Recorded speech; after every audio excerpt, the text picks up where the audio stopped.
News, info sur NTV et CNN Télévision. Tchad. Les membres du cadre indépendant de suivi et évaluation des résolutions et recommandations du dialogue national inclusif et souverain installé par le chef de l'État, le général Mohamed Idriss Déby Itno. L'information multiplex sur CNN et NTV.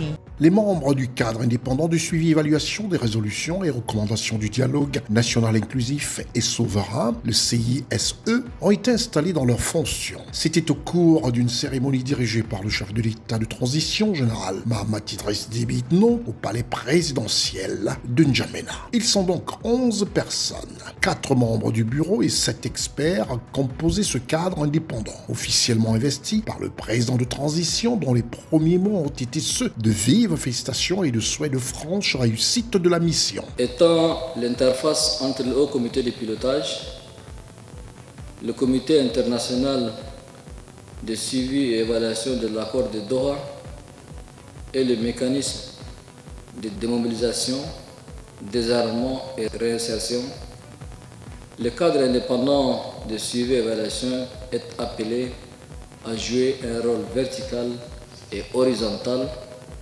en ce qui concerne le suivi et évaluation du niveau de la mise en œuvre des différentes actions.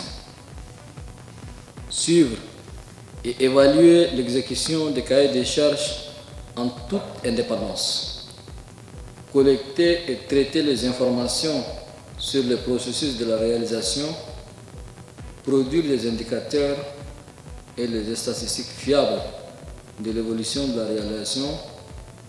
Interpeller les parties prenantes dans la mise en œuvre et produire le rapport et synthèse périodique sur l'état de progression de la réalisation sont parmi les attributions premières qui constituent l'essence de la mission du cadre indépendant de suivi et évaluation. Dans la pratique, le cadre indépendant devra scruter la mise en œuvre des actions prioritaires découlant du cahier des charges. À la délicatesse de l'exercice s'ajoute une autre contrainte de taille, le facteur temps. Pour ce faire, le chef de l'État prescrit célérité et esprit de complémentarité empreint de cordialité. Pour le docteur Ngalingote Ngata, les orientations sont bien claires. Nous remercions le chef de l'État pour cette vigilance à créer des structures qui peuvent aider à assumer les directives et les recommandations du dialogue national.